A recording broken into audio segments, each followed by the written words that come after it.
Soy Leonora Arfuch, soy profesora e investigadora de la Universidad de Buenos Aires y en el Instituto de Investigaciones Gino Germani de la facultad. Mi campo de investigación ronda, digamos, en una perspectiva multidisciplinaria entre humanidades, ciencias sociales. Me interesan mucho temas de géneros discursivos. Mi nombre es Daniel Casteldelo, soy doctor en semiótica y profesor de semiótica en la Facultad de Humanidades y Ciencias.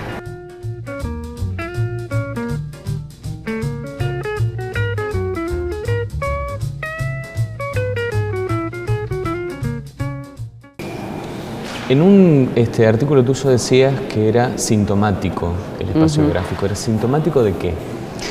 Bueno, de, digamos, ciertas condiciones que se daban en la escena contemporánea, ¿no? Por ejemplo, en la política, de por qué nos interesaba más el perfil de un candidato, su gestualidad, lo que decía, si le gustaba sacar a pasear a sus hijos o a sus perritos, qué le gustaba comer o qué sé yo, antes que su programa, su programa de gobierno, su posición ideológica, sus argumentos, etc. Es decir, lo que algunos teóricos llamaron el personalismo en la política, ¿no? Entonces, que sea más importante el carisma de un candidato que sus propuestas argumentales de cuál sería su programa de gobierno, etc. Eso en el campo de la política, pero en general, digamos, como una especie de ocaso de la cultura pública, ¿no? Y de lo público en general, que creo que fue como un gran efecto del neoliberalismo también. No sé, es decir, ese retiro al individualismo, a que cada persona es el gestor de su propio destino, tiene poco que esperar, digamos, de un Estado que ya no es más de bienestar. Y por otro lado, me parece también el declive de las utopías, ¿no? Utopías de una sociedad más justa, de una sociedad mejor. A los microrelatos. Exacto. Entonces, me parece que en los 80 se va dando como regreso al uno mismo, al interés privado, individual, se acentúa en los 90, y entonces, evidentemente, también hay una uniformidad de las vidas, las personas, el alejamiento que suponen las tecnologías, ¿no? Es decir, la gente se maneja y cree que está conectada por Facebook, por el teléfono, por Skype, pero no se encuentra, no se ve, no se toca, ¿no? Es decir, hay como un alejamiento que produce. Entonces, en virtud de eso, también hay una especie de retorno a esa vecindad, proximidad, el yo, ¿no? Es decir, el yo que emerge en distintos lugares y que siempre da un efecto de cercanía. Y me parece también que cuando las personas en Facebook trabajan su perfil, también quieren crearse, ¿no? Es decir, como afirmar una identidad que quizás se ve amenazada por otro lado, ¿no? Porque, digamos, hay que competir también en un mundo cada vez más competitivo, claro. Vos en un artículo de 2002, que se llama Postales del fin de un mundo, hablas de una pérdida, de que en la construcción de la vida privada hay una pérdida. Y bueno, yo creo que hay una pérdida de ciertos ideales compartidos. Ahora podríamos revisar eso, porque me parece que ese artículo es bastante, digamos, es de la década anterior, del borde de 2001, ¿no? 2001, 2002. Me parece que en el cambio que hubo en América Latina en estos últimos años involucra como otro tipo de expectativas colectivas, nuevos movimientos sociales, involucramiento de los jóvenes, involucramiento de grandes sectores en procesos políticos. Así que ahí me parece que hay un cambio que encuentro positivo, ¿no? Es decir, un poco empezar a pensar en intereses colectivos más allá de la vida del pequeño proyecto individual. O pensar que el proyecto individual no se realiza plenamente si no es en un entorno colectivo interesante. Claro, porque ahí es donde surge tu beta baxtiniana, claro, ¿no? de la construcción del sujeto a partir de la intersubjetividad. Y sí, yo creo absolutamente en eso, o sea, no tenemos subjetividades sino intersubjetividades. Y estamos todo el tiempo en diálogo y en tensión con eso, con la sociedad, con los otros. Eso se va configurando de ese modo, me parece, las subjetividades, ¿no? Vos en el 2008, que no es un texto tan antiguo, digamos, en Crítica Cultural entre Política y Poética, ahí haces un recorrido por una serie de textos y te preguntas ¿qué nos están demandando las imágenes? Sí. Ese fue un libro que reunió artículos que yo había ido publicando en la revista Punto de Vista y que un gran amigo mío, que fue quien lo presentó, Nicolás Casullo, dijo que lo había leído como postales de un tiempo y que yo quizá no me había dado cuenta de eso, porque fueron sucediendo, fueron artículos que escribí comprometiéndome con distintas cosas: el atentado a la AMIA, los 20 años del juicio a las juntas, y la declaración pública de Silingo, por ejemplo, digamos, muestras de arte que ponían en relación la posibilidad de hablar de la historia y la memoria desde el arte, desde un arte crítico, y entonces se fue configurando, y también de las imágenes, ¿no? Que siempre fue una gran preocupación para mí. Y entonces ahí se planteaban preguntas, ¿no? Es decir, las imágenes del arte, por ejemplo, contrapuestas a las de los medios, que las de los medios, sabemos, no tienen límite, no tienen umbral de ética, nos muestran a alguien que mató a su mujer, está todo el tiempo en televisión en medio de sangre, o sea, una cosa violenta, obscena, ¿sí?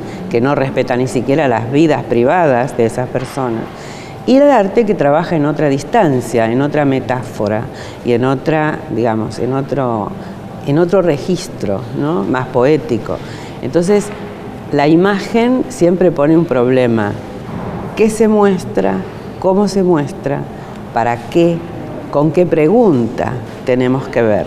Yo no digo que haya que censurar, pero me parece que hay umbrales que tienen que ver con la ética y tienen que ver con las sensibilidades, ¿sí? Y ahí me parece que el arte, digamos, hace aportes muy interesantes, ¿no? Sí, precisamente en el 2008, en una entrevista que tenés junto con Eli Richards, decís precisamente eso, que el arte hace lo contrario de lo que harían las políticas públicas, que saturan del propio relato. El arte desatura. Y citas algunos films. ¿Querés contarnos a qué te referís con esto de que el arte desatura? Bueno, yo tomé ahí, creo, dos ejemplos. Uno de Alfredo Yar, que es un artista chileno muy conocido internacionalmente, que trabajó justamente sobre el genocidio de Ruanda, que produjo 1 millón de muertos, sin que las sociedades europeas se inquietaran demasiado. De hecho, uno de sus trabajos fue mostrar cómo, después que hubo 1 millón de muertos, la revista Newsweek le dedicó una portada al genocidio de Ruanda. Tuvieron que morir 1 millón de personas para que apareciera en una revista de circulación internacional algo relativo a eso. Alfredo evitó toda imagen traumática y trabajó sobre los ojos de alguien que había visto todo. Y tiene una obra que se llama Los ojos de Gutete Mérita, que es una mujer que había sobrevivido, que le encontró en su viaje, cuando fue varios meses después, y que lo había visto todo, incluso la matanza de su propia familia, había salvado su vida y la de una pequeña hija, y trabajó entonces puso en un plano iluminado 1 millón de diapositivas de los ojos de Gutete. O sea, uno entraba a la instalación con una suave música, los ojos de ella, digamos, esa foto estaba en un primer plano y había una mesa iluminada con una pila de 1 millón de fotos de los ojos. Y la gente que asistía a la muestra se llevaba diapositivas. Entonces, en un momento dado, el guardia le plantea a Alfredo que la gente se lleva. Y Alfredo consideró que eso era parte del acto artístico, que la gente se llevara esa diapositiva con los ojos. En algún momento se habían llevado en distintas muestras que hubo en distintas ciudades a lo largo de un tiempo 300.000 de esas fotografías. Bueno, una manera de lo que el arte puede hacer con la imagen, dando toda la... que uno imagine el horror, no hace falta mostrarlo, sobre todo cuando era tan desgarrador, esas imágenes eran inmostrables. Entonces, esa es una. Y la otra, me parece que... Era una película argentina, creo. ¿Una película argentina? Creo que sí. ¿Cuál sería? Yo no me acuerdo. No recuerdo el nombre, pero recuerdo que era de una serie de films que se habían producido, que habían producido los hijos de desaparecidos o que estaban vinculados como una tercera generación. Sí. Bueno. Tenía que ver con la escritura del trauma. Sí. Bueno, digamos, en los distintos, hay 3 que son clásicos, ¿no? El primero que fue el de María Inés Roqué, Papá Iván. María Inés tuvo a su padre muerto en combate, digamos, guerrillero muerto en combate.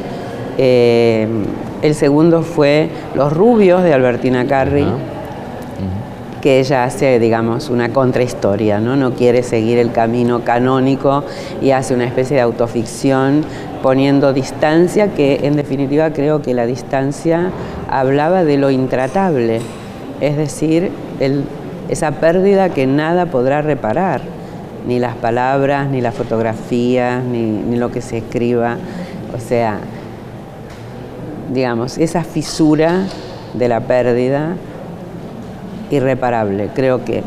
Y había unas escenas que a mí me conmovieron mucho, donde Albertina hipotetizaba la infancia que no vivió, porque perdió a sus padres a los 2, entre 3 y 4 años, con los muñequitos Playmobil. Sí. Y como mis propios hijos nacieron bajo la dictadura, uno en el 76 y otro en el 79, y vivieron una vida aparentemente normal, mientras afuera nada era normal, uno traía esos muñequitos para que jugaran sus hijos. De manera que para mí fue tremendamente conmovedor cómo ella hizo una animación, una animación con los muñequitos de escenas de infancia que ella nunca tuvo. Es decir, encontró esa manera de hablar de algo de lo cual no se podía decir, bueno, yo de chica, ¿sí? Entonces el arte siempre encuentra otras maneras. Maneras de hablar, la resignificación, la apropiación. Y de hablar de aquello para lo que las palabras no alcanzan, en definitiva, ¿no?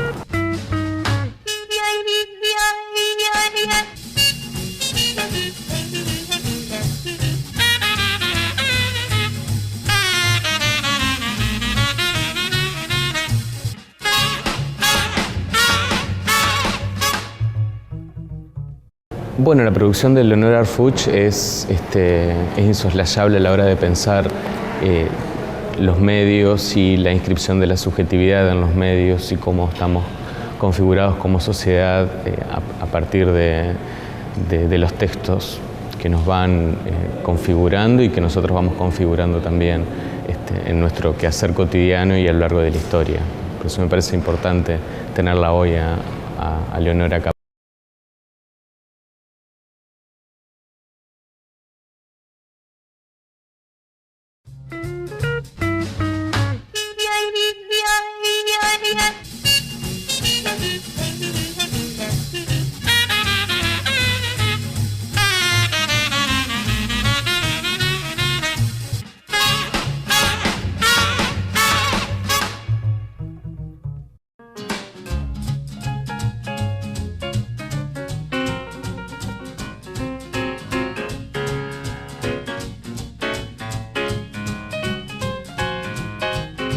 Bueno, me parece interesante siempre tener diálogos y trascender, digamos, la clase académica o la conferencia en un evento como para abrir un poco el diálogo, y que yo estoy convencida que la universidad no tiene que quedar como un ámbito cerrado.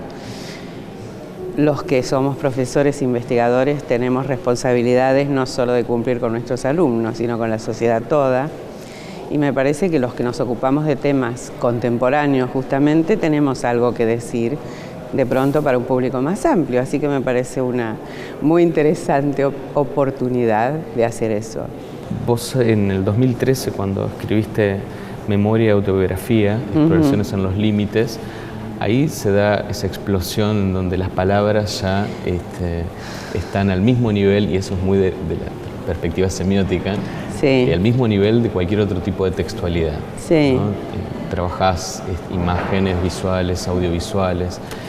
Eso también ha sido innovador para los que analizan la escritura. Sí. ¿No? ¿Cómo fue ese recorrido por esos textos? Eso fue, digamos, producto de una perspectiva multi o transdisciplinaria.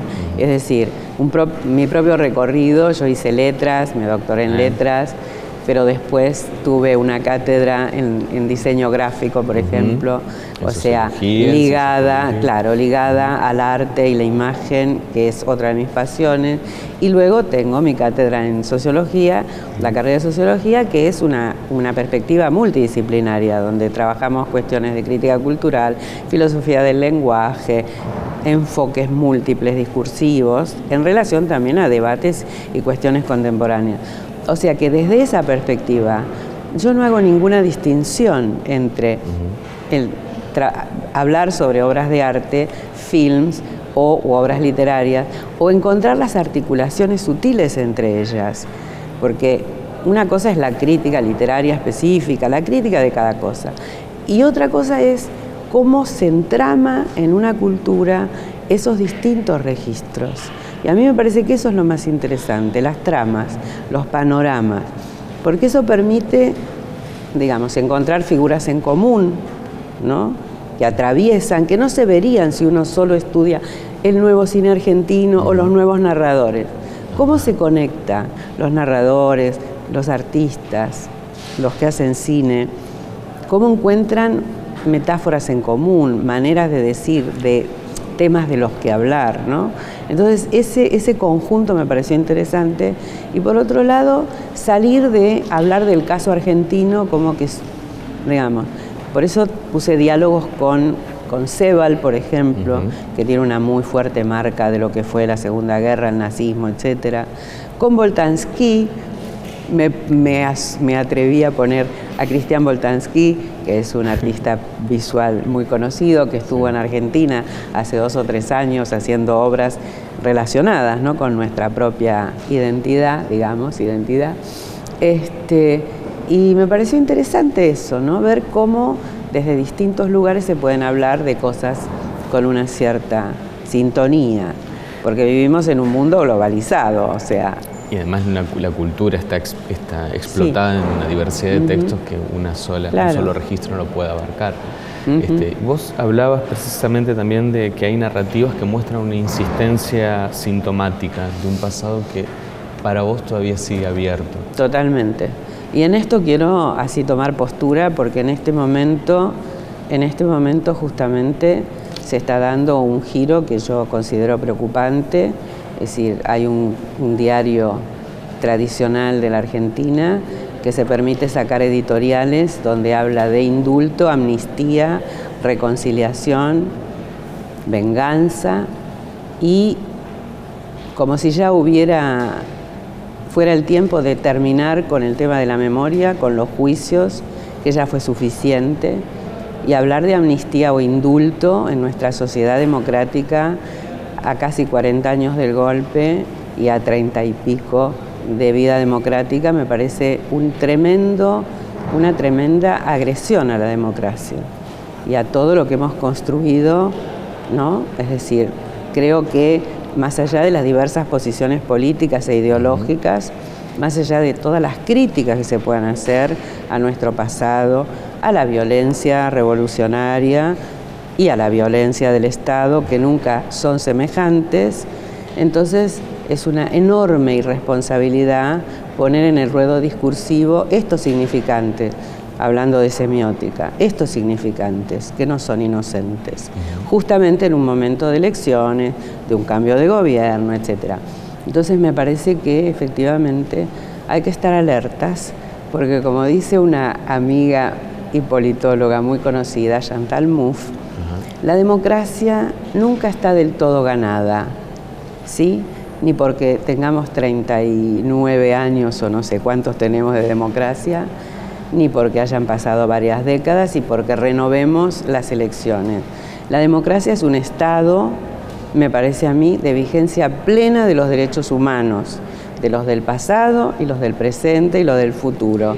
Y eso es lo que tenemos que defender a capa y a espada, es decir, no se puede volver atrás, y no se puede volver atrás cuando se dio pasos tan adelante en temas de justicia, y somos un ejemplo en el mundo de eso, porque si en algo no somos ejemplo y no somos un país serio, etcétera, etcétera, creo que en el tema de derechos humanos y en justicia y verdad somos un ejemplo mundial. Tu último proyecto de investigación tiene que ver con lo afectivo y la democracia. Con lo afectivo y la democracia. Bueno, sí, la relación entre afectos y política de los afectos y vida democrática. Y bueno, hay una tendencia, digamos, a relaciones afectivas, ¿no? O sea, los distintos partidos, digamos, han establecido relaciones afectivas de distinto tenor, ¿sí? A uno le puede gustar más o menos, pero hay una cosa, afectividad en el ambiente, que también ocupa el lugar de las propuestas, de los programas, etcétera. Y es complicado pensar eso, porque todos, digamos, somos...